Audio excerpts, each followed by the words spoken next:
Hello student, welcome to Swati's classes. आज हम देखेंगे 6th स्टैंडर्ड का science lesson number 12 simple machines.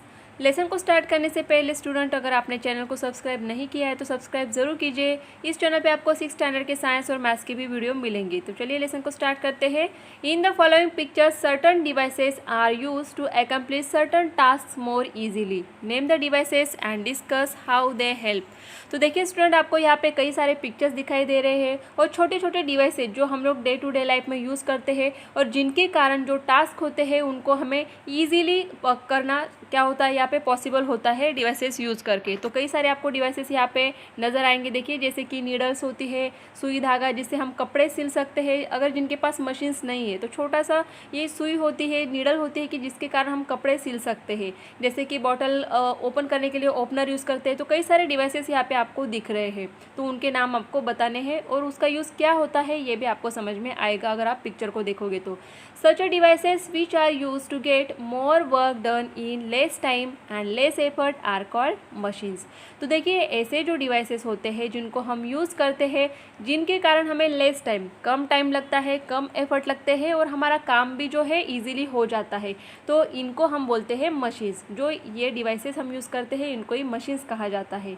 The nail cutter, the bottle opener, the wheel used to push the load shown in the picture are all machines। तो देखिए student, जो छोटा सा nail cutter हम लोग घर में यूज़ करते हैं नेल कट करने के लिए, या फिर बॉटल होती है जिसको ओपन करने के लिए। यहाँ पे देखिए आपको एग्जांपल दिया है, जैसे कि नेल कटर यूज़ करते हैं, बॉटल को ओपन करने के लिए ओपनर देखिए छोटा सा चीज़ है, छोटी सी डिवाइसेस है, इसको यूज़ करते हैं। अगर इस तरीके से लोड लेके जाना है तो यहाँ पे जो ट्रॉली की जैसे दिख रहा है आपको, अगर जैसे कि बिल्डिंग का काम चलता है तो वहाँ पे ब्रिक्स होती है, सीमेंट, उनको उठाने के लिए एक जगह से दूसरी जगह पे लेके जाने के लिए ऐसी चीज़ों का यहाँ पे यूज़ होता है, डिवाइस का यूज़ किया जाता है। They have only 1 or 2 parts and a simple and easy structure. तो देखिए यहाँ पे अगर हर एक चीज़ आप देखोगे, हर एक डिवाइस अगर आप देखते हो तो सिंपल स्ट्रक्चर है इनका, कोई भी कॉम्प्लिकेटेड स्ट्रक्चर नहीं है। और इसमें एक या फिर दो इतने ही पार्ट्स वहाँ पे जुड़े हुए आपको दिखेंगे। Such machines are called simple machines. तो देखिए इनका स्ट्रक्चर सिंपल है, इसके लिए इनको हम क्या नाम देते हैं, सिंपल मशीन्स नाम दिया हुआ है। Simple machines can be handled easily and there are less chances of these machines breaking down or getting damaged। तो देखिए ऐसे जो डिवाइसेस है, सिंपल मशीन्स जो होते हैं इनको हम इजीली हैंडल कर सकते हैं। जैसे कि यहाँ पे हमने जैसे कि सुई धागा या फिर नेल कटर देखा, ओपनर देखा, तो ये जो मशीन है हम लोग क्या कर सकते हैं, इजीली हैंडल कर सकते हैं। और यहाँ पे लेस चांसेस होते हैं कि ये डैमेज हो सकते हैं या फिर ब्रेक, जब अगर हमारे हाथ से गिर जाता है, कहीं पे गिर जाएगा तो ही ये टूटता है, अदरवाइज़ इनको हम अच्छे से हैंडल कर सकते हैं। We use many such machines in our day to day life. तो अगर आप पूरे दिन में कौन से मशीन्स यूज़ करते हैं ये भी अगर देखोगे तो आपको समझ में आ जाएगा कि कई सारे सिंपल मशीन्स को हम लोग रोज़ यूज़ करते हैं। चलिए नेक्स्ट देखते हैं। Observe the machines shown in the following pictures. For what purposes are they used? Can you name some other machines of this kind? तो देखिए आपको ऑब्जर्व करना है, यहाँ पे आपको मशीन्स जो दिख रहे हैं तो उनके नाम आपको बताने हैं और किस काम के लिए हम लोग यूज़ करते हैं ये आपको बताना है। And can you name some other machines of this kind. तो आप ऐसे जो मशीन्स को अगर यूज़ करते हो तो उनके नाम भी आपको बताने हैं। These machines have many parts which carry out many processes for completing a task. For this purpose, the parts are joined to one another. Therefore, these machines are called complex machines। तो देखिए पहले हमने simple machine देखे थे और यहाँ पे जो हमें पिक्चर दिख रही है ये क्या है, कॉम्प्लेक्स मशीन है। क्योंकि यहाँ पे फॉर एग्जांपल अगर हम बात करेंगे बाइक की, तो अगर कोई स्कूटर है, बाइक है, तो उसके जोड़ने के लिए सिर्फ एक ही पार्ट यूज़ होता है क्या। जैसे अगर बॉटल को ओपन करने के लिए ओपनर, जो सिंपल मशीन है, सिंपल डिवाइस है, उसके लिए हमें एक या दो ही पार्ट वहाँ पे दिखते हैं। तो बाइक के लिए हमें कितने सारे पार्ट्स को ज्वाइन करना होता है तब जाके वो स्कूटर या फिर बाइक बनती है। तो इसका जो स्ट्रक्चर है ये काफ़ी कॉम्प्लिकेटेड है, तो इसीलिए उसे कॉम्प्लेक्स मशीन कहा जाता है। और ये सिर्फ एक ही पर्पज़ के लिए यूज़ नहीं होती है, कई सारे पर्पज़ के लिए हम लोग इसे यूज़ कर सकते हैं। वैसे ही हम एग्जांपल अगर लेते हैं यहाँ पे अगेन सिलाई मशीन का, तो देखिए सुई धागा हमने देखा था, नीडल देखी थी, सुई, तो एक ही पार्ट होता है जिसके लिए हम क्या कर सकते हैं, यूज़ करते हैं कपड़े सिलाने के लिए। लेकिन अगर स्टिचिंग मशीन जो होता है, सिलाई मशीन जो होता है, एक ही पार्ट से बना है क्या, नहीं, कई सारे पार्ट्स को ज्वाइन किया गया है और फिर वो मशीन बनता है, इसीलिए इसे हम क्या कहते हैं, कॉम्प्लेक्स मशीन कहते हैं।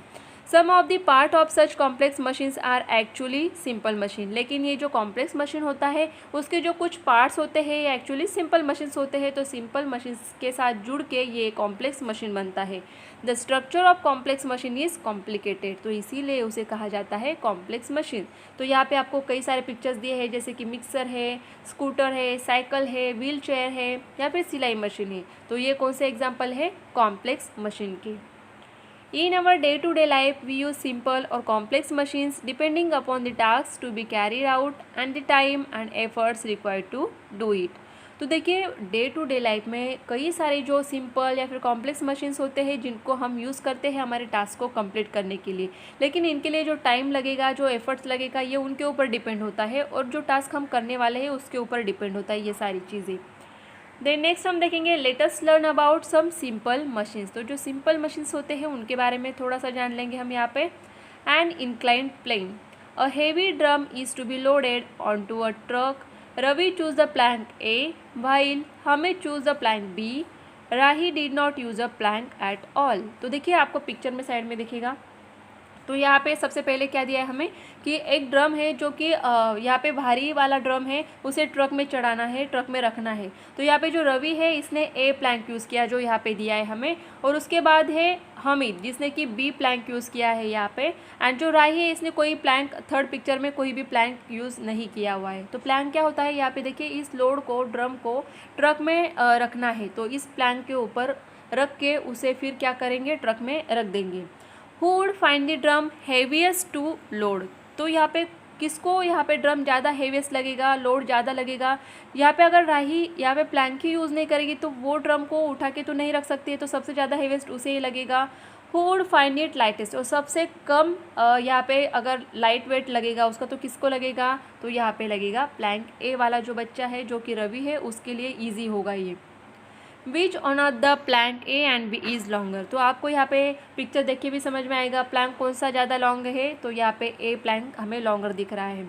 विच one has a steeper slope, तो स्टीपर स्लोप कौन सा है ये भी आपको समझ में आएगा पिक्चर देख के।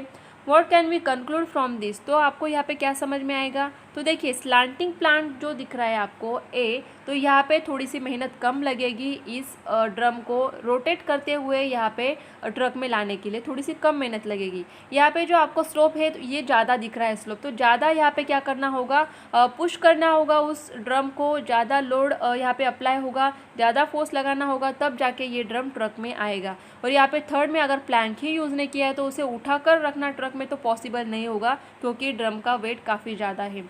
If a slanting plant is used to lift a weight, we have to bear less of the weight and lifting it becomes easier। तो आप घर में भी ऐसे करते होंगे, जैसे कि अगर बाहर से कोई चीज़ अंदर लाते हो घर में तो कई बार सीढ़ियाँ अगर नहीं है तो वहाँ पे सीढ़ियों के ऊपर भी प्लैंक रख दिया जाता है और चीज़ों को अंदर लाया जाता है जो कि ईजी हो जाता है। Such a plank is called an incline plane, तो ऐसे प्लैंक को इंक्लाइन प्लेन कहा जाता है। तो ये जो आपको प्लैंक दिख रहा है इसे कहा जाता है इंक्लाइन प्लैंक, क्योंकि इंक्लाइन है, जैसे कि तिरछा हम बोल सकते हैं, यहाँ पे क्रॉस में लगा है, इंक्लाइन लगा हुआ है, इसके लिए इसे इंक्लाइन प्लेन कहा जाता है। The more gradual the slope the lesser is the weight be bear, but such an incline plane is longer, the steeper the slope the shorter the incline plane. अगर यहाँ पे ये जो प्लैंक हमें दिख रहा है ये छोटा सा है तो यहाँ पे जो स्लोप आपको दिखेगा वो भी स्टीपर, मतलब ज़्यादा ऊंचाई आपको लगेगी यहाँ पे, और इस ड्रम को धक्का देने में, ऊपर पुश करने के लिए आपको ज़्यादा ताकत लगानी होगी, ज़्यादा फोर्स लगाना होगा। But we have to bear a greater weight, और इसीलिए हमें उसका वेट है जो ज़्यादा लगेगा यहाँ पे। तो ये तीनों पिक्चर देखिए आपको समझ में आ जाएगा कि यहाँ पे क्या दिया हुआ है आपको कि किस तरीके से प्लैंक के यूज़ से, लॉन्गर अगर प्लैंक यूज़ करते हो उसे इंक्लाइन लगाते हो तो आप चीज़ें आसानी से, वेट काफ़ी ज़्यादा होगा फिर भी उसे आसानी से यहाँ पे ड्रम को हम लोग ट्रक में रख सकते हैं। Cut out a triangular piece of paper ABC, तो देखिए यहाँ पे आपको साइड में दिया हुआ है, इस तरीके से आपको पेपर काटना है और उसे नाम देना है आपको ABC। Draw a red line along the edge AC, और जो एज AC दिख रही है इसको रेड कलर में करना है आपको।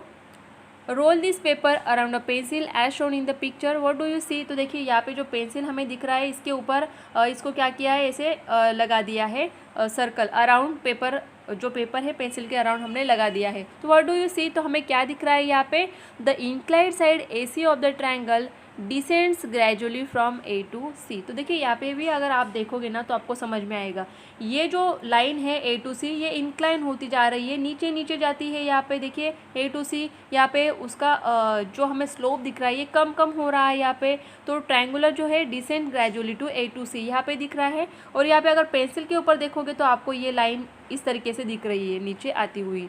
The threads on screw are made in the same way. तो आप जो स्क्रू देखते हो घर में, जो कील वगैरह हम ठोकते हैं, तो देखिए इसके ऊपर आपको ऐसी इस तरीके से लाइन गोल गोल दिखती है, तो इसी टाइप की वो लाइन होती है। That is why when a screw is fitted in wood it goes in as if it is going down an incline plane. तो इसीलिए ये इजी हो जाता है, किसी वुड के ऊपर अगर हम इसे फिट करते हैं तो इजीली अंदर चला जाता है। Therefore less force is required to fit a screw than to hammer a nail. तो अगर कोई सीधा वाला जो खील, नेल का मतलब जो सीधा खील होता है, देखिए जिसके ऊपर ऐसे स्ट्रिप आपको नहीं दिखेंगी, तो उसको जब हम हैमर से फिक्स करने की कोशिश करते हैं तो ज़्यादा टाइम क्या होता है वो टूट जाता है या फिर टेढ़ा हो जाता है। लेकिन इस तरीके के जो स्क्रू होते हैं जिसके ऊपर हमें ऐसे जो लाइंस वगैरह या फिर स्ट्रिप बोल सकते हैं, ऐसे अगर दिखते हैं तो ईजिली अंदर चला जाता है। तो यही हमें यहाँ पे दिया हुआ है। In other words screw is like a rolled up incline plane made of an iron strip. तो इसके ऊपर जो स्ट्रिप होती है ये आयरन की ही स्ट्रिप होती है, जिनके कारण ये ईजीली उड़ के अंदर चला जाता है और फिक्स हो जाता है। अ विनिंग रोड और ghat that goes up a mountain is also like an incline plane wrap around the mountain. It helps big vehicles to climb up and down the mountain easily. तो देखिए यहाँ पे अगर कोई घाट आपने देखा होगा या फिर बड़ा माउंटेन होता है, वहाँ के जो रास्ते होते हैं देखिए पिक्चर में भी आपको दिया हुआ है। तो यहाँ पे कैसे है रास्ते, यहाँ पे इस तरीके से घूम फिर के उसी जगह पे घूमते हैं और फिर ऊपर जाते हैं। तो इससे क्या होगा, जो भारी व्हीकल्स होते हैं, हेवी व्हीकल्स होते हैं, इनको ईजी हो जाता है माउंटेन के ऊपर चढ़ना। अगर स्ट्रेट कोई रास्ता दे देंगे तो हम लोग ऊपर चढ़ पाएंगे क्या? कोई भी जो व्हीकल्स है सीधा सीधा ऊपर जाएगा क्या? नहीं। तो इसीलिए जो यहाँ पे रोड्स होते हैं ये माउंटेन के अराउंड रैप, मतलब ऐसे गोल गोल घूम के फिर जाते हैं। तो ये इजी हो जाता है व्हीकल्स को कि माउंटेन के ऊपर जाना या फिर जो रोड है उसको क्रॉस करके दूसरी साइड में जाना। तो इसीलिए ये घाट वगैरह इस तरीके से माउंटेन के ऊपर हमें दिखते हैं। Two routes, namely a pathway and a road, are available to climb the mountain shown in the picture. Compare the time and strength and your convenience required to reach the mountain top. तो ये आप भी सोच सकते हो और इसका answer दे सकते हो, जैसे कि मैंने ऑलरेडी आप लोगों को बताया। देन नेक्स्ट पेज पे आपको दिया है इन द पास्ट, यहाँ पे एक डायग्राम दिया है आपको, आर्किमेड्स स्क्रू। तो ये क्या है, इसके बारे में हम इंफॉर्मेशन देखेंगे। The Greek scientist Archimedes invented the machine shown in this picture. तो यहाँ पे जो आपको पिक्चर दिख रहा है ये वाला, ये जो आर्किमेड्स स्क्रू है इसको किसने इन्वेंट किया था? आर्किमेड्स, ये साइंटिस्ट था, उनके नाम से ही इसको नाम दिया गया है। That is why it is called the Archimedes screw. It was use to lift water from the hold of a ship. Archimedes use a round pipe fitted with a rod inside it. The pipe was placed at an angle of 45 degrees with one end inside the water and the rod resting on a flat surface. तो देखिए यहाँ पे पानी के अंदर आपको दिख रहा है इस तरीके से ये रॉड होते थे, और इसके अंदर भी आप देखोगे तो इस तरीके का स्ट्रक्चर आपको गोल गोल घूमता हुआ स्क्रू के जैसे दिख रहा है। तो जब ये पानी इसको गोल घुमाते हैं तो देखिए यहाँ पे आपको इस तरीके का हैंडल की जैसे दिख रहा है। जब ये गोल घुमाते हैं तो उस टाइम ये पानी अपने आप ऊपर की तरफ सरफेस के ऊपर आ जाएगा। तो इस तरीके का स्ट्रक्चर उन्होंने स्क्रू का बनाया था और उनके नाम से इस स्क्रू को आर्किमेड्स स्क्रू नाम दिया गया है। तो ये जो उसमें जो रॉड था, जो पाइप था, उसे 45 एंगल में फिक्स किया हुआ था। When the road was turn water got lifted in this device. तो इस तरीके से पानी जो है अंदर से ऊपर आने के लिए हेल्प हो पाती थी। तो इस स्क्रू का नाम क्या है? आर्किमेड्स स्क्रू, ये आपको याद रखना है। A veg, an axe is used for cutting wood. A sharp tool is formed on joining two inclined planes. Such a tool is called a wedge. तो देखिए एक्स मतलब जो कुल्हाड़ी होती है जिसे हम यूज़ करते हैं वुड को कट करने के लिए, या फिर जो शार्प टूल्स होते हैं उन्हें हम क्या करते हैं, इंक्लाइन जो प्लेन्स होते हैं उनको जॉइन करने के लिए यूज़ कर सकते हैं। ऐसे जो टूल्स होते हैं उनको कहा जाता है वेज, जैसे कि धार वाली जो चीज़ें होती है। A wedge in use for breaking an object into two pieces और to separate object stuck together. जैसे कि कोई जुड़ी हुई चीज़ है उसे अगर तोड़ना है, जैसे कि ऊड है उसको काटना है, या फिर कोई भी चीज़ है जिसे 2 पार्ट्स में कट करना है। सपोज़ यहाँ पे फॉर एग्जांपल लेते हैं एप्पल, एप्पल को कट करना है तो हम क्या यूज़ करेंगे, नाइफ को यूज़ करेंगे। तो इस तरीके की चीज़ें जो होती है उसे वेज कहा जाता है। And a axe, a knife और a chisel are some example of this simple machine. तो ये सारे सिंपल मशीन है जो कि हम लोग घर में यूज़ करते हैं। जैसे कि यहाँ पे नाइफ तो हम सब लोग किचन में यूज़ करते हैं फ्रूट्स वेजिटेबल्स काटने के लिए। Needle and a nail are also kind of wedges. तो नीडल जो होती है, सुई जो होती है, उसे भी हम लोग यूज़ करते हैं। नेल जो खीले होते हैं जिसे ठोकने के लिए हम लोग काम करते हैं। तो ये भी सारे सिंपल्स मशीन्स है और इसे वेजेस भी कहा जाता है। A needle is required for stitching cloth. We use a knife for cutting fruit. If the tip of a needle or the edge of a knife become blunt, then the needle does not penetrate the cloth and the knife does not cut into the fruit. Why is this so? तो देखिए ये सोचने वाली बात है कि हम लोग नीडल यूज़ करते हैं कपड़े को स्टिच करने के लिए, लेकिन अगर उसका जो टिप होता है नीडल का, अगर वो ख़राब हो जाता है, ब्लंट मतलब ख़राब हो गया, उसकी धार चली जाती है, तो कपड़े को हम लोग स्टिच नहीं कर पाते हैं। ये एग्जांपल आप आपके घर पे भी देख सकते हो, अपनी मम्मा से पूछ सकते हो तो वो भी आपको बता देंगे। जो नाइफ होता है उसकी धार भी कम हो जाती है तो ईजिली फ्रूट्स को कट कर पाना मुश्किल हो जाता है। तो ये क्यों होता है, ये थोड़ा सा आपको समझना है, क्योंकि वहाँ पे अगर धार ही नहीं रहेंगी, उसको वो शार्प ही नहीं है, तो फिर हम लोग कट नहीं कर सकते, क्योंकि वहाँ पे फोर्स हमें ज़्यादा से ज़्यादा अप्लाई करना होता है इसके लिए। और लीवर, तो देखिए लीवर क्या होता है। A farmer is using a strong crowbar to remove the big stone bog down in the farm, such a machine is called a lever. तो देखिए लीवर क्या होता है, जैसे कि यहाँ पे आपको एग्जांपल दिया है कि कोई फार्मर है, उसको क्या करना है, उसके खेत में या फिर कहीं पर भी सरफेस के ऊपर कोई लोड पड़ा है, बड़ा सा पत्थर है, उसको हटाना है। तो उसके लिए एक क्रोबार यूज़ किया जाता है। जैसे कि यहाँ पे आपको दिख रहा है ये ब्लैक कलर का बार, इसे ही क्रोबार कहा जाता है, जिसको यहाँ पे यूज़ किया जा रहा है इस बड़े से पत्थर को यहाँ से हटाने के लिए। तो इसे कहा जाता है lever. A lever has 3 parts. तो इसके 3 पार्ट्स होते हैं, एफर्ट, लोड एंड फुलक्रम। तो देखिए यहाँ पे एफर्ट कौन सा आएगा, यहाँ पे ये जो फार्मर है यहाँ पे एफर्ट लगा रहा है, यहाँ पे इस बार के ऊपर यहाँ पे इस साइड में लगा रहा है, तो ये आएगा एफर्ट। लोड क्या होगा, ये बड़ा सा जो स्टोन है ये होगा लोड। एंड फुलक्रम क्या होगा कि कोई भी चीज़ है उसके ऊपर रख के इस बार को क्या किया जाएगा, यहाँ पे लोड अप्लाई किया जाएगा या फिर एफर्ट लगाया जाएगा, तो ये होता है फुलक्रम। तो देखिए यहाँ पे मैं लिख देती हूँ, ये है फुलक्रम, इसके बाद ये है एफर्ट और ये होगा आपका लोड। तो ये चीज़ें आपको याद रखनी है। The support at which the rod of a lever is rested is called the fulcrum of a lever. तो देखिए यहाँ पे क्या हो रहा है कि रॉड जो है कहाँ पे रेस्ट हो रहा है, या फिर the lever rotates about the fulcrum. तो यहाँ पे फुलक्रम मैंने आपको क्या बताया, ये जो छोटा स्टोन दिख रहा है उसके ऊपर ये रॉड रखा हुआ है और इसकी हेल्प से हमें ये लोड को हटाना है। तो ये क्या हो जाएगा, यहाँ पे फुलक्रम ऑफ लीवर आ जाएगा। तो ये आपको अच्छे से याद रखना है, यहाँ पे ये फुलक्रम है। सेकेंड दिया है the weight lifted by a lever और the force against which the lever act is called the load.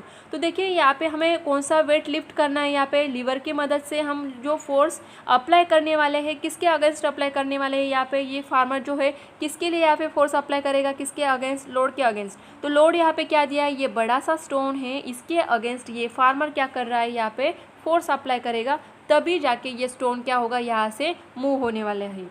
तो ये होगा load. The arm of the lever from the fulcrum to the load is called the load arm. तो देखिए यहाँ पे आपको क्या दिख रहा है, the arm of the lever कहाँ से दिख रहा है, फुलक्रम टू द लोड। यहाँ पे फुलक्रम कौन सा है, ये वाला है हमारा फुलक्रम और ये है हमारा लोड। तो फुलक्रम से लोड तक जो रॉड होता है उसे कहा जाता है लोड आर्म। तो देखिए यहाँ पे ये रॉड आपको यहाँ से यहाँ तक दिख रहा है, फुलक्रम से लोड तक, तो इसे कहा जाएगा लोड आर्म। तो ये आपको याद रखना है, यहाँ पे लोड आर्म होगा ये वाला। आपको अच्छे से नहीं दिखाई देगा लेकिन समझने की कोशिश कीजिए यहाँ पे कि फुलक्रम से लेकर स्टोन को यहाँ पे लोड को उठाने के लिए जहाँ पे जो रॉड का आर्म ये यूज़ हो रहा है, इसे लोड आर्म कहा जाता है। The force applied on the other end of the rod to lift the load is called the effort. तो यहाँ पे फार्मर एफर्ट कर रहा है इसको यहाँ से स्टोन को हिलाने के लिए, तो ये आएगा यहाँ पे एफर्ट, जहाँ पे ये जो फार्मर है यहाँ पे अपना पूरा एफर्ट लगा रहा है, पुश कर रहा है इस रॉड को, तो ये आएगा एफर्ट यहाँ पे। उसके बाद है the part of the lever from the fulcrum to the effort is called the effort arm. तो देखिए यहाँ पे फुलक्रम कहाँ पे बोला था हमने, यहाँ पे फुलक्रम है, ये हो गया फुलक्रम। और ये ऊपर जो दिया है ये हमारा है एफर्ट। तो यहाँ से फुलक्रम से एफर्ट के लिए जो रॉड है, जो आर्म दिख रहा है हमें, इसे कहा जाता है एफर्ट आर्म।